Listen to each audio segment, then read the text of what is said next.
श्री शाकंभरी पंचकम श्रीवल्लभ सोदरी श्रितजनच्चित्तायिनी श्रीमती श्रीकंठार्ध शरीरगा श्रुतिल सन्मानिक्यताटंकका श्रीचक्रांतरवासिनी श्रुतिशिरहा सिद्धांत मार्गप्रिया श्रीवाणी गिरिजात्मिका भगवती शाकंभरी पातु माम्।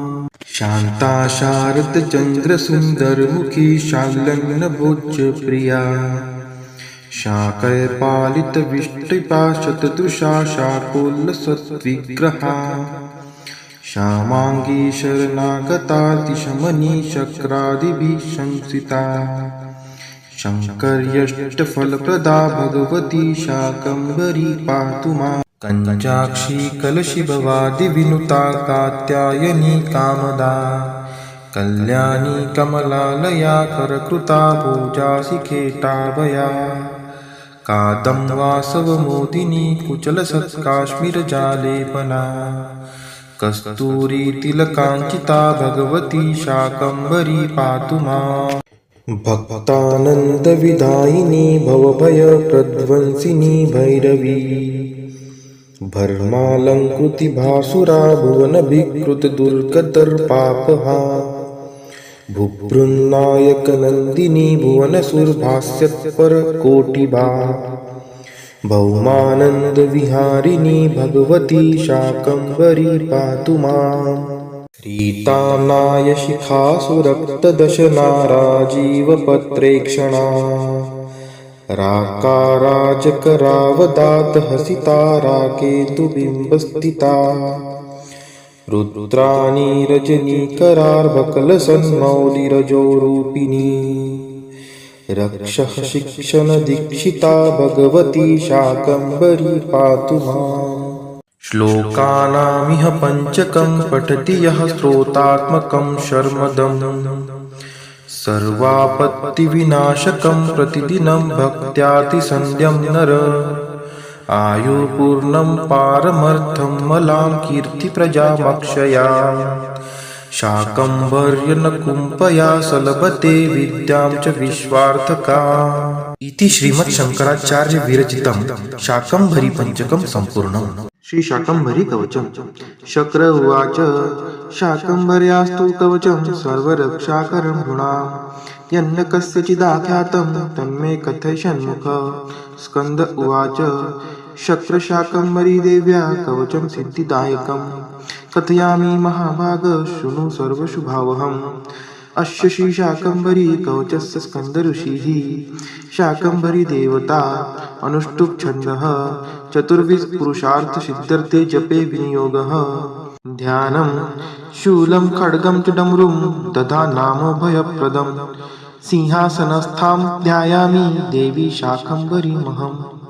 अथ कवचं शाकंभरी शिरः पातु नेत्रे मे रक्तदन्तिका कर्णोरमे नन्दजः पातु नासिकां पातु पार्वती ओष्ठौ पातु महाकाली महालक्ष्मीश्च मे मुखम् महासरस्वती जिह्वा चामुण्डावतु मे हृदां कालकण्ठसती कण्ठं भद्रकाली करद्वयम् हृदयं पातु कौमारी कुक्षिं मे पातु वैष्णवी नाभिं मे वतु वाराही ब्राह्मी पार्श्वे ममावतु पृष्ठं मे नारसिंही च योगिशा पातु मे कटिम् उरु मे पातु वामोरुर्जानुनी जगदम्बिका जङ्घे मे चण्डिकां पातु पादौ मे पातु शाम्भवी शिरः प्रभृति पादान्तं पातु मां सर्वमङ्गला रात्रौ पातु दिवा पातु त्रिसन्ध्यं पातु मां शिवा गच्छन्तं पातु तिष्ठन्तं शयानं पातु शूलिनी राजद्वारे च कान्तारे खड्गिनी पातु मां पथि संग्रामे संकटे वादे नदुत्तारे महावने ब्राह्मणेनात्मशूलस्य पातु मां परमेश्वरी गृहं पातु कुटुम्बं मे पशुक्षेत्रधनादिकं योगक्षेमं च सततं पातु मे वनशङ्करी। इतीदं कवचं पुण्यं शाकंभर्या प्रकीर्तितं या स्त्रीसन्ध्यं पठेच्चक्र सर्वापद्भिः समुच्यते तुष्टिं पुष्टिं तथारोग्यं सन्ततिं सम्पदं च शम् शत्रुक्षयं समाप्नोति कवचस्यास्य पाठतः। शाकिनी डाकिनी भूत बालग्रह महाग्रहाः नश्यन्ति दर्शनात्रस्ता कवचं पठतस्त्विदम्।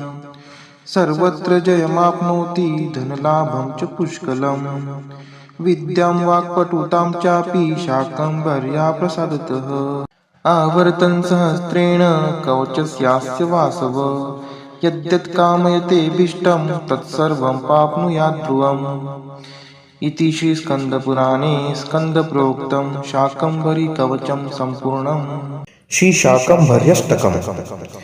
शक्ति शाम्भव विश्वरूप महिमा माङ्गल्यमुक्तामणि। घण्टाशूलमसिं लिपिं च दधतीं दक्षैश्चतुर्भिकरैः। वामैर्बाहुभिरर्घ्यशेषभरितं पात्रं च शीर्षं तथा। चक्रं खेटकमन्धकारी दयिता त्रैलोक्यमाता शिवा। देवी दिव्यसरोजरजपादयुगले मञ्जुकवनन्नपुरा। सिंहारूढकलेवरा भगवती व्याघ्राम्बरा वेष्टिता। वैडूर्यादिमहार्घरत्नविलसन्नक्षत्रमालोज्ज्वला। वाग्देवी विषमेक्षणा शशिमुखी त्रैलोक्यमाता शिवा। ब्रह्माणी च कपालिनी सुयुवती रौद्री त्रिशूलान्विता। नानादैत्यनिबर्हिणी नृशरणा शङ्खासिकेटायुधा। भेरीशङ्खमृदङ्गघोषमुदिता शूलीप्रिया चेश्वरी। माणिक्याट्टकिरीटकान्तवदना त्रैलोक्यमाता शिवा। वन्दे देवी भवार्तिभञ्जनकरी भक्तप्रिया मोहिनी। मायामोहमदान्धकारशमनी मत्प्राणसञ्जीवनी। यन्त्रं मन्त्रजपौ तपो भगवती माता पिता भ्रातृका। विद्या बुद्धिधृति गतिश्च सकलत्रैलोक्यमाता शिवा। श्रीमातस्त्रिपुरे त्वमब्जनीलया स्वर्गादिलोकान्तरे। पाताले जलवाहिनी त्रिपथगालोकत्रये शङ्करी। त्वं चाराधकभाग्यसम्पद्विनी श्रीमूर्ध्निलिङ्गाङ्किता। त्वां वन्दे भवभीति भञ्जनकरीं त्रैलोक्यमातः शिवे।